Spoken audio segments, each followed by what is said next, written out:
Today I'm sharing with you guys some really easy, cozy winter soup recipes. These are tried and true family recipes of mine that I have not shared on this channel in a long time, if ever.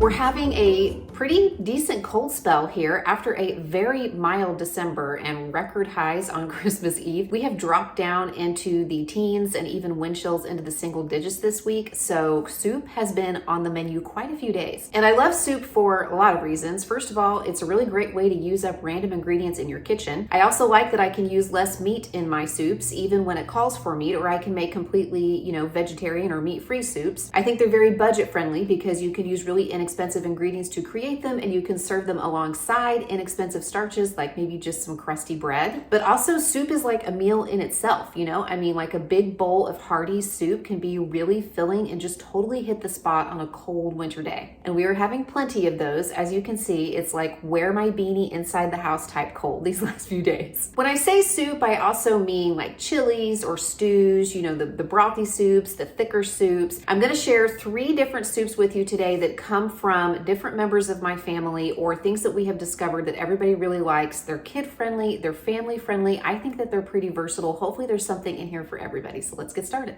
Tonight we are having sort of a tried and true recipe for us. I don't think I've shared it on this channel in quite some time, if ever. It is a Crock chicken noodle soup. And if you are looking for a gluten-free, dairy-free, meat-free recipe, this is not it. It is none of those things. It is, however, a recipe that is probably one of my most kid-friendly recipes that adults also enjoy. I've actually made this many times when we are hosting families with young kids or for potlucks, and almost always a mom or a parent will come up to me and ask me for the recipe because they liked it and their kid really liked it. And if you've got picky eaters, sometimes it can be hard to find something that you want to eat that they also want to eat. So it's definitely in that category for me. I'm gonna make it on the stove top. Let me show you how I'm doing that.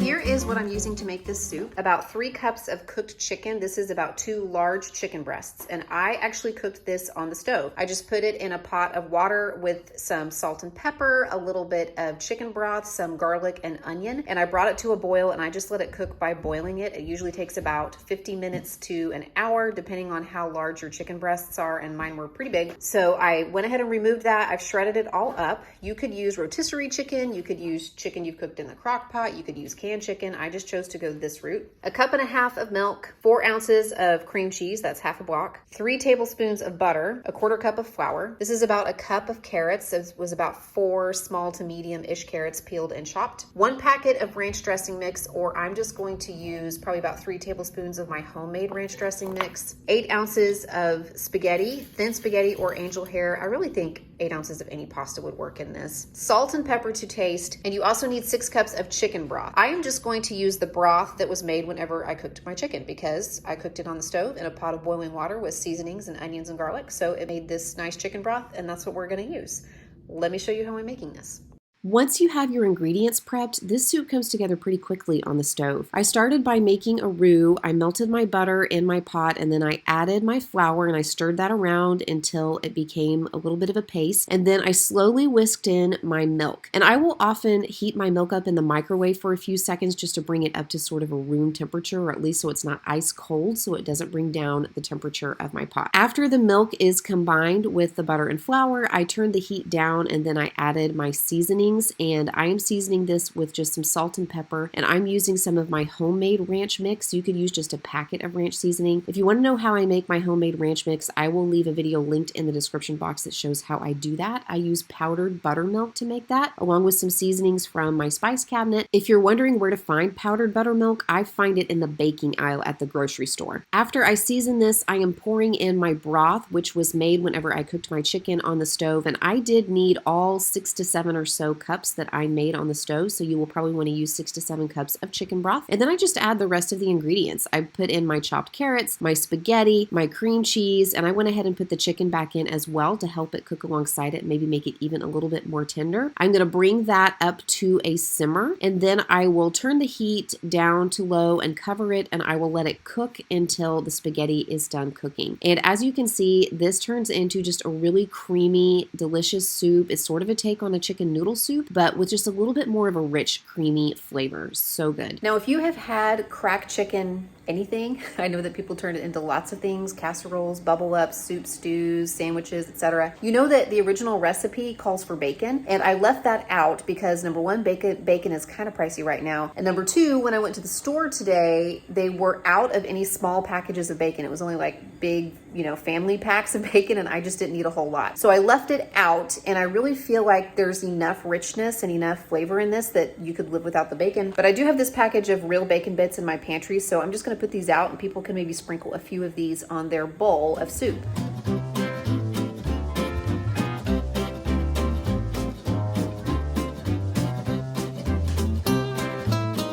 Tonight I am making a tortilla soup, and this recipe is coming from my mother-in-law. She has made this many times when we have visited. This is the recipe card right here with her handwriting. I pulled this out of a little bitty wooden box that my husband has had since we met, so probably since he was in college, of various recipes that his family jotted down for him whenever he moved into his own apartment. This particular recipe doesn't have any dairy in the original recipe. It doesn't call for cream. It doesn't call for cream soups. It doesn't call for cream cheese. And it also doesn't have any beans in it. It actually uses corn and tomatoes and chicken in there. And it's a very brothy soup, so you can kind of do with it what you want. We usually sprinkle a little cheese on top of ours, and we're gonna make some little homemade tortilla strips from corn tortillas. I'll show you how I'm doing that.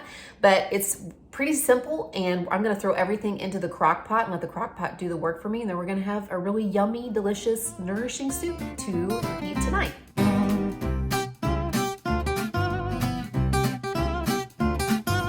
These are the ingredients. This is the recipe, and I'm pretty much sticking to it as is written, save for I'm going to use chicken thighs instead of chicken breasts because this is what I have. And also, there's no other fat in this meal, so I think using a few chicken thighs, which are a little bit fattier than chicken breasts, I think that'll just lend a really nice flavor. But I've had it with chicken breast before, and it is very, very good that way as well. So I have about a pound of chicken thighs here. It calls for 2 cups of corn, which is what is in this bag here. Whenever it says 4 servings, half a serving each, that adds up to 2 cups. So I'm going to use that. 1 onion, which I will chop. 1 small can of tomato sauce, and 1 regular 10-ounce can of what we call Rotel. That's the brand name, but it's diced tomatoes with green chilies.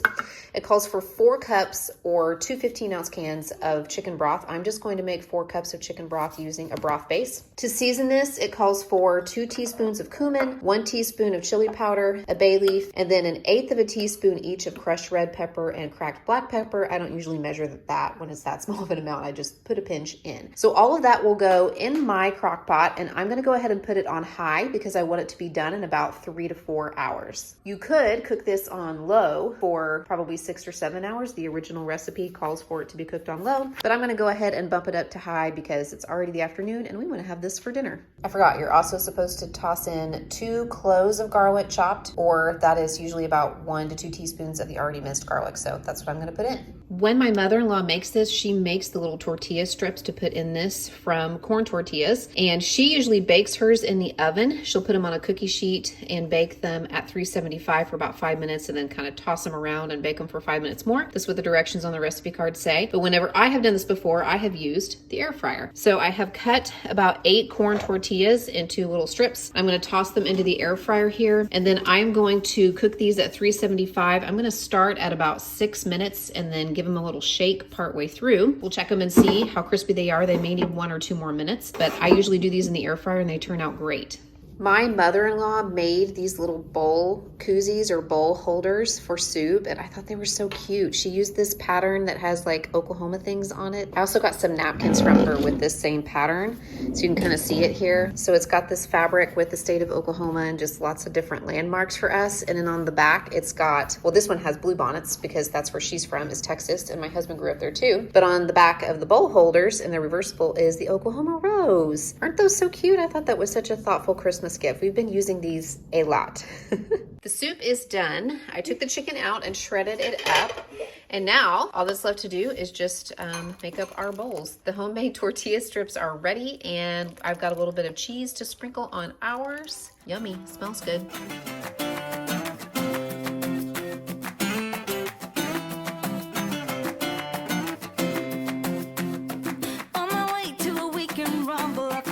Check where the party was at.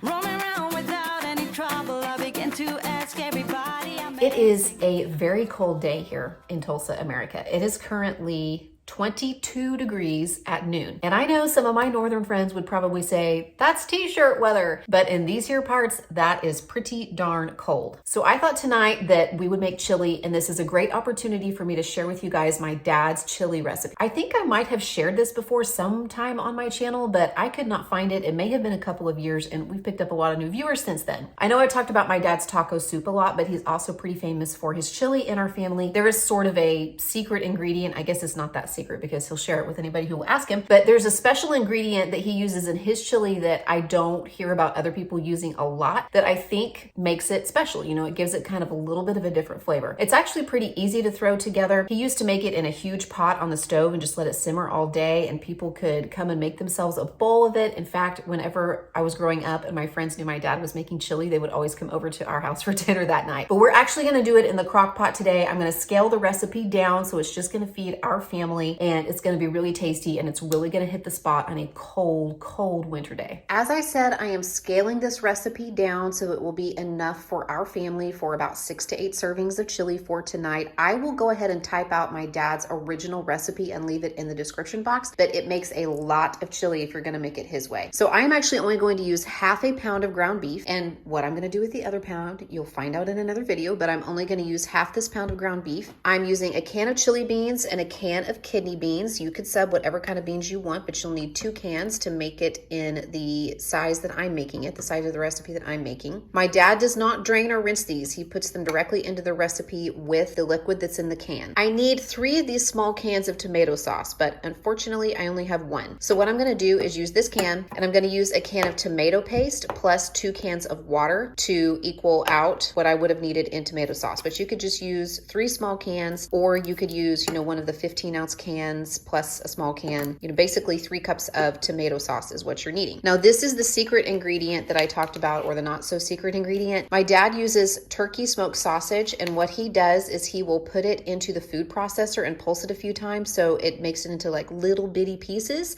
And this is actually one of the things that seasons the dish because there's not a whole lot of seasoning in it. I'm going to use a heaping tablespoon, my dad's words, of chili powder. I'm going to use a teaspoon of cumin. I am also going to put just a little bit of salt, like maybe half a teaspoon or so in, because normally the tomato sauce and the beans would have salt in them. My dad does not add salt because there's enough in the ingredients, but since I'm using some that don't have salt, I'm going to go ahead and make up for that. But I am only going to use half a package of turkey smoked sausage today. So if you had the kind that have 2 links, you would only need 1 link. And I used half of this last night to make a turkey smoked sausage dinner, so I'm going to use the other half today. But I will put that into my little mini food processor, and I will pulse it a few times so that it makes it into little bitty chunks. So let's get this into the crock pot. I have my half pound of ground beef browning here on the saute function in my Instant Pot Aura slow cooker. And as soon as that's done browning, we're going to add the other ingredients. Ground beef is done, so I'm going to go ahead and switch this to slow cook so it stops sauteing everything. I've got my chili beans. Remember, I did not drain these. Kidney beans, I did not drain those either. I have my smoked sausage, which I put through my little handheld food processor here. 1 can of tomato sauce, 1 can of tomato paste, plus 2 cans of water. 1, 2, a heaping tablespoon of chili powder. My dad's words.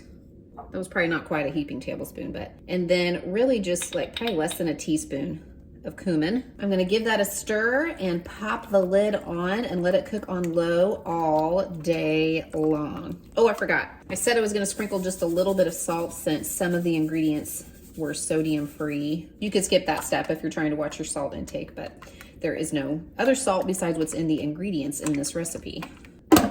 There we go. One of the things that I really love about chili is its versatility. I mean, there are like a gazillion chili recipes out there, so people can really find what works for them. I know some people like meat-only chili, some people like vegetarian chili. I feel like it's also really good reheated. I feel like it's good on the second or third day after I make it. Plus, there are so many different ways to serve it. You can have it with chips. You can have it with crackers. You can serve it on a baked potato. You can have it with corn chips. That's probably how my kids are gonna eat it tonight, like a Frito chili pie with cheese and maybe a little sour cream. My family always ate it over rice. Leave me a comment below if you've ever heard of that before. I think that's actually a really good frugal tip because that will stretch the chili a long way. But my dad's chili is a little bit more soupy, and so the rice would kind of soak up some of the juices from the chili, and then we would add a little cheese or a little sour cream, whatever we wanted on top of it, and it just made a really delicious bowl of comfort food in the wintertime.